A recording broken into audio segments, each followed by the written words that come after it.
This episode of the CyberWire is made possible in part by Cybereason. They're coming for it. Your personal data, your intellectual property, your business. Cyber attackers are working to take what belongs to you and holding you to ransom.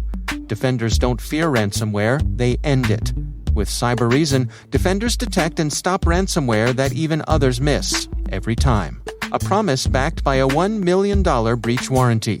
At Cybereason, they don't fear ransomware, they end it. Learn more at cybereason.com/ransom.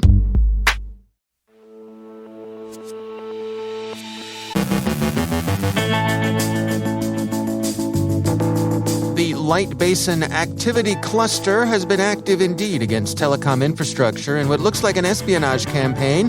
The Magnitude exploit kit adds capabilities for hitting Chromium browsers. An exploit broker is interested in cloud-based VPNs. Victims continue to pay in ransomware attacks. A hacker gets 7 years for conspiracy to defraud and identity theft.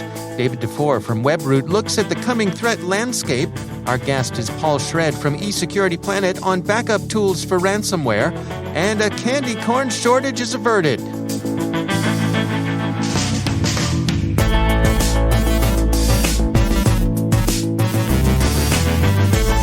From the CyberWire studios at Data Tribe, I'm Dave Bittner with your CyberWire summary for Wednesday, October 20th, 2021.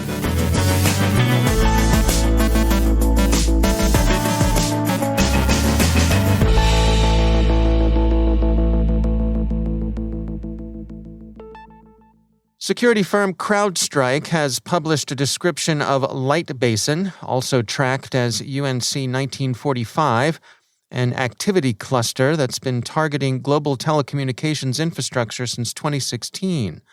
LightBasin has been collecting user information on a large scale, showing a particular interest in call metadata and subscriber information. The report says, quote, recent findings highlight this cluster's extensive knowledge of telecommunications protocols, including the emulation of these protocols to facilitate command and control and utilizing scanning and packet capture tools to retrieve highly specific information from mobile communication infrastructure, such as subscriber information and call metadata. End quote. LightBasin showed a solid working understanding of how telecommunications works. One of the activities in cluster, for example, proceeded by leveraging external DNS servers, which are part of the General Packet Radio Service network, and play a role in roaming between different mobile operators to connect directly to and from other compromised telecommunication companies' GPRS network via SSH and through previously established implants. The LightBasin actors are compromising the telecommunications firm's Linux and Solaris boxes. Those systems are attractive for two reasons. First, a great deal of the telco's infrastructure runs on those operating systems, and second, at the same time, those boxes tend to receive scant attention from security teams. Active since at least 2016, CrowdStrike writes, LightBasin employs significant operational security measures, primarily establishing implants across Linux and Solaris servers, with a particular focus on specific telecommunication systems and only interacting with Windows systems as needed. The researchers think it unlikely the world has seen the last of LightBasin. Quote, CrowdStrike Intelligence assesses that LightBasin is a targeted intrusion actor that will continue to target the telecommunications sector. This assessment is made with high confidence and is based on tactics, techniques, and procedures, target scope, and objectives exhibited by this activity cluster. End quote. Why LightBasin is collecting the data isn't entirely clear, but as the report goes on to observe, the nature of the data targeted by the actor aligns with information likely to be of significant interest to signals intelligence organizations, and signals intelligence is typically something governments engage in. So while it appears to be an espionage operation, CrowdStrike says, there is not currently enough available evidence to link the cluster's activity to a specific country nexus. Circumstantial evidence includes strings in pinyin, which suggest Chinese or at least Chinese-speaking operators, but this falls well short of what might be required for attribution. Cyberscoop's discussion treats LightBasin as an espionage campaign probably linked to Beijing, but the record, however, characterizes the operators simply as crims. What payoff a classic crim would realize from collecting SIGINT isn't clear, unless they're selling it to some government, but in this case let crims stand in for simply threat actors and leave the further attribution to further counterintelligence work. Avast reports that the Magnitude exploit kit has added capability against the Chromium family of browsers, exploiting the CVE 2021-21224 and CVE 2021-31956 vulnerabilities. The record finds it noteworthy that a moribund exploit kit obtained a relatively advanced capability. On the bright side, the exploit works against a relatively small range of targets. The well-known exploit broker Zerodium is looking for exploitable flaws in ExpressVPN, NordVPN, and Surfshark. They're interested specifically in information disclosure, IP address leak, or remote code execution, and the company says that local privilege escalation is out of scope. Zerodium typically sells exploits to governments and law enforcement agencies. All three of the VPN vendors for whom exploits are being sought are among the market leaders in cloud-based virtual private network offerings. The record says the three VPN vendors haven't yet replied to the outlet's request for comments on the solicitation, but it's unlikely they're particularly happy with it. More evidence suggesting that official admonitions against paying ransomware operators Danegeld may be falling on deaf ears. Psychotic Centrify's 2021 State of Ransomware study concludes that 83% of the victims paid their extortionists. Earlier this year, on May 20th, one Justin Sean Johnson, resident of Michigan and formerly employed by the U.S. Federal Emergency Management Agency, better known by its acronym FEMA, as an IT specialist, took a guilty plea to counts 1 and 39 of a 43-count indictment. The now 30-year-old Mr. Johnson, who used hacker names The Dearth Star, Dirthy Star, TDS, and DS, admitted improperly accessing the University of Pittsburgh's Medical Center's Human Resources database server in 2013 and 2014. He sold the data he pilfered in various criminal-to-criminal markets, InfoSecurity magazine reports, and Mr. Johnson's customers used the data to file hundreds of fraudulent Form 1040 income tax returns.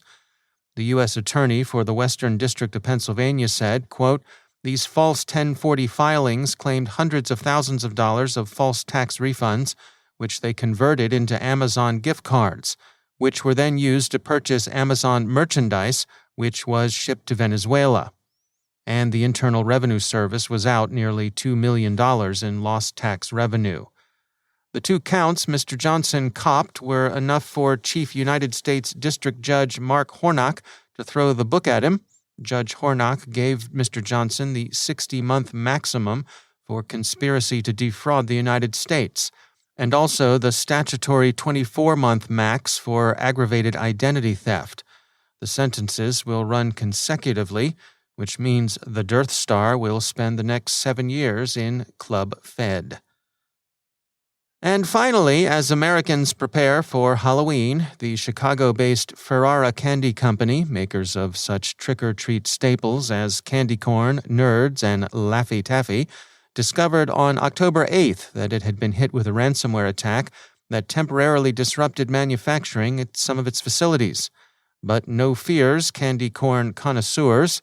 Ferrara told the Chicago Tribune that they've largely restored production, and in any case, Halloween orders had all for the most part shipped before the ransomware hit, so you'll be picking candy corn out of your bags until, well, we don't know, next April if our parenting desk has it right. Thank goodness for season creep. At last, we see a good reason for the Halloween displays that began showing up in stores as early as the last week of August. Happy early Halloween, friends.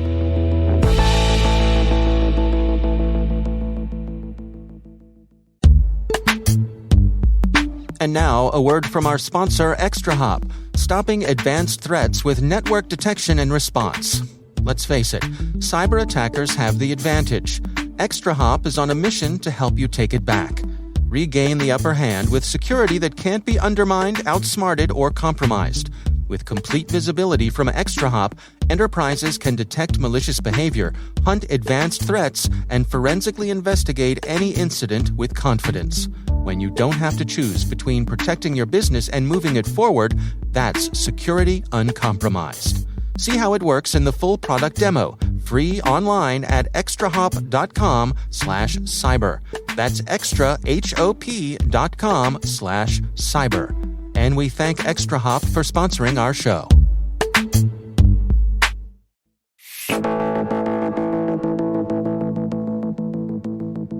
Ransomware has highlighted the need for backups: good, multiple, reliable, off-site, encrypted, hermetically sealed, buried under Funkin' Wagnall's porch backups.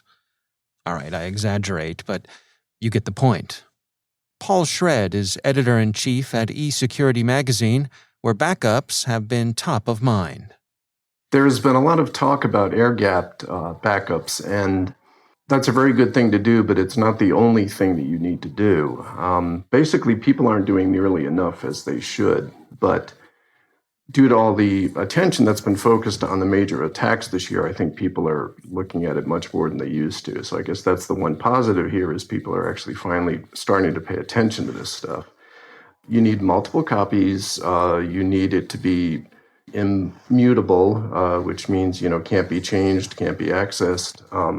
I've actually seen the old 3-2-1 backup recommendation change lately, and I've seen 4-3-2-1. You want, 4 copies of your data. You want it in different formats, different locations. You want something that's air-gapped. Actually, you want multiple things that are air-gapped, because the ransomware developers are starting to show that they can access offline data too. I think it was Lockfile, Sophos found that is a little nastier than other strains. It does a partial encryption, and it can do some offline encryption also. This stuff is definitely getting stealthier and more dangerous, and it's the same thing that it's always been. It's a security arms race, and we just need to do the best we can to stay on top of it, and that means. I think in the case of backup, you really need outside help. I don't think it's. I think it's something very few companies can do by themselves. So you almost always need some manner of help. I would even say that there are some cloud companies that can do it. But you need to just check them out carefully. There are some big names that have been doing backup for a long time, and they seem to be well prepared to do this. Without mentioning names. I suppose it comes down to a risk management approach here of balancing the effort and resources you put into backups versus the odds of having some event happen where you're going to need them. Well, I don't think that any of this is new. I mean, people have always needed to back up their data. It's just that many of them haven't been doing it properly. There's always been a need for protection from disasters. Everyone should have always been doing this. They should have always had off-site backups. There's so much that needs to be done because your business really depends on getting that data back up and running. I don't think it needs to be pricey. I think, there are some cloud and service providers that could probably do this, stuff without costing a fortune. I think the added cost is probably in the need to keep, multiple copies that can't be changed. And, so that's going to run up the data storage costs more, but you could set policies that you save them for only so long. But I do think you need multiple copies because it's just a matter of time till they figure out how to encrypt those too. So I think we just need to treat these people as the, very smart actors that they are with, backing from nation states. There's some really, wild stuff going on here. Data is the lifeblood of companies now. So you really want to be able to get that back up and running as quickly as possible because your business depends on it. Yeah, and I suppose, we hear these stories all the time about companies who put this off, and because I suspect for a lot of folks it's an easy thing to put off, but then the worst happens and they find themselves in a jam. Well, that's the problem. People think that it's not going to happen to them. They think they can put it off, but I got to tell you, it's got to be the scariest thing that I've seen in security. So if you're not taking it seriously, you're really asking for trouble. But that said, if you do get hit, there are options out there. There are data recovery services. There are tools that can help you decrypt the data. So there are options. You aren't totally lost if you get hit, but if you want to be on top of this and back up and running quickly, you really need to take those preemptive steps. That's Paul Shread. He's editor-in-chief at eSecurity magazine.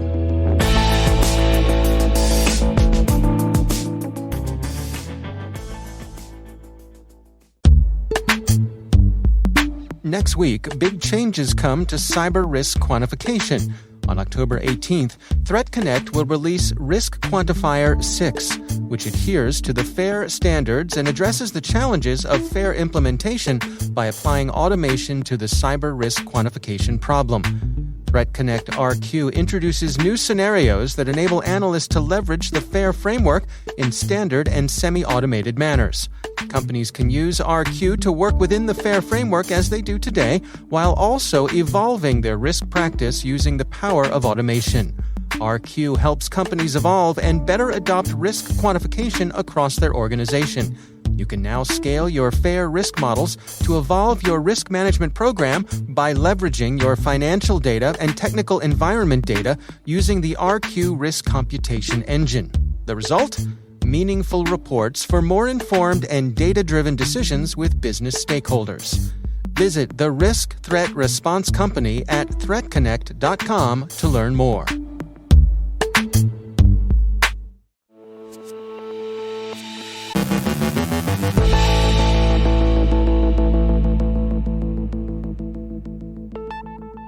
And joining me once again is David Dufour. He's the Vice President of Engineering and Cybersecurity at Webroot.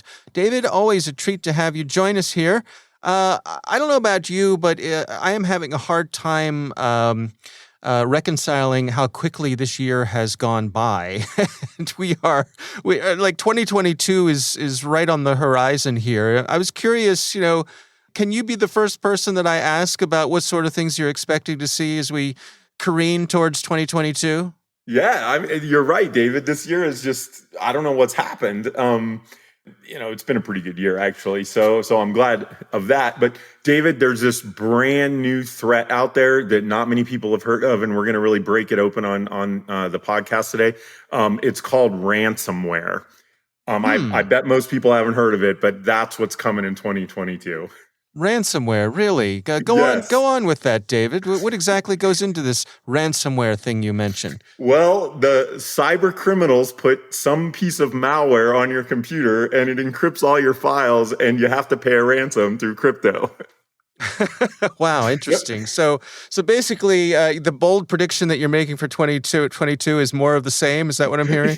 That's exactly right. Look, last year we saw, an average of around each attack costing about $200,000. That's on average. Believe it or not, this year with all the high-profile ones, you'd think the average was up, but the average is actually down to about $150,000 per attack we're seeing this year. But that's just because of the sheer volume of attacks that's occurring. Oh, interesting.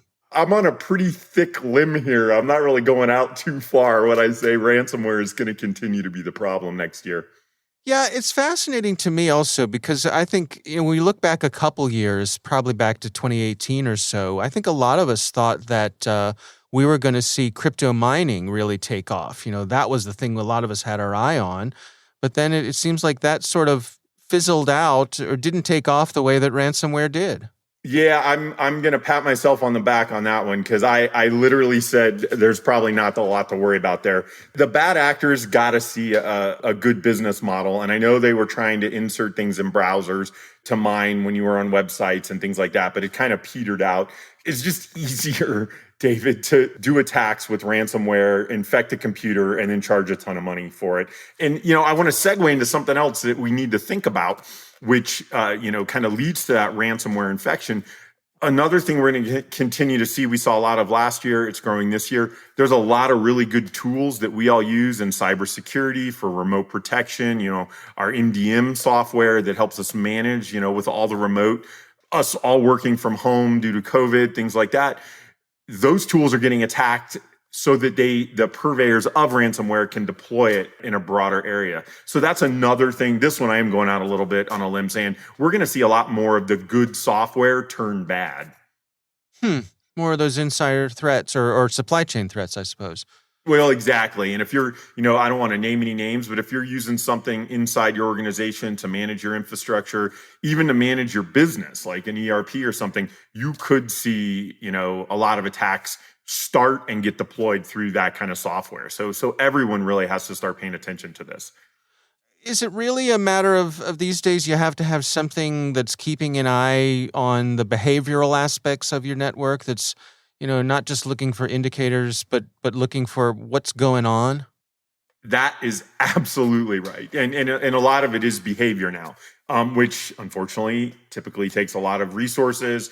There's not many resources in the security industry. So good for you. If you're in this industry, you're going to have a job for a while, but it is about looking, not just locking down. You do need to lock down the basics of backup, antivirus, patch, but the real focus after you've gotten past those three is to look at what's going on so you can catch it before it happens. All right. Good insights as always. David Dufour, thanks for joining us. Great being here, David.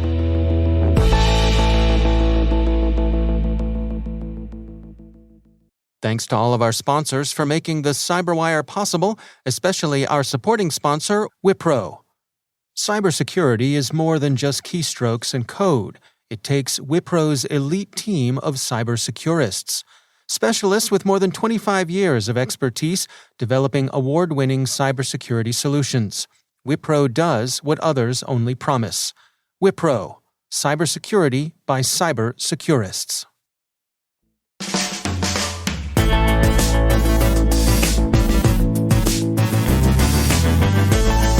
And that's the CyberWire.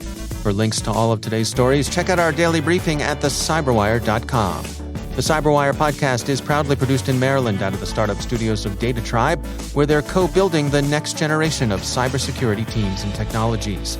Our amazing CyberWire team is Elliot Peltzman, Trey Hester, Brandon Karpf, Puru Prakash, Justin Sabi, Tim Nodar, Joe Kerrigan, Carol Terrio, Ben Yellen, Nick Valecki, Gina Johnson, Bennett Moe, Chris Russell, John Petrick, Jennifer Iben, Rick Howard, Peter Kilpie, and I'm Dave Bittner. Thanks for listening. We'll see you back here tomorrow.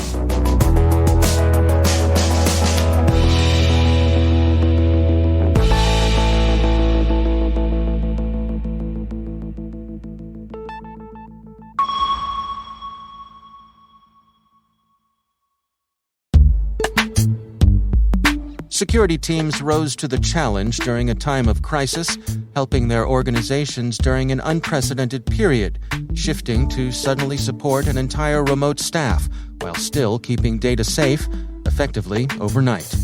Now, as organizations gradually and cautiously move out of adapt or die mode into the post-pandemic era, we can expect a second phase of digital transformation, resilience building.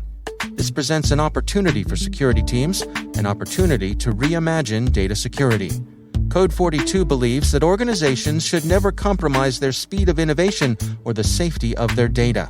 That's why the Code 42 Insider Risk Management approach fundamentally shifts the data security mindset to focus on results that deliver business value. For resources on insider risk management, visit code42.com/showme.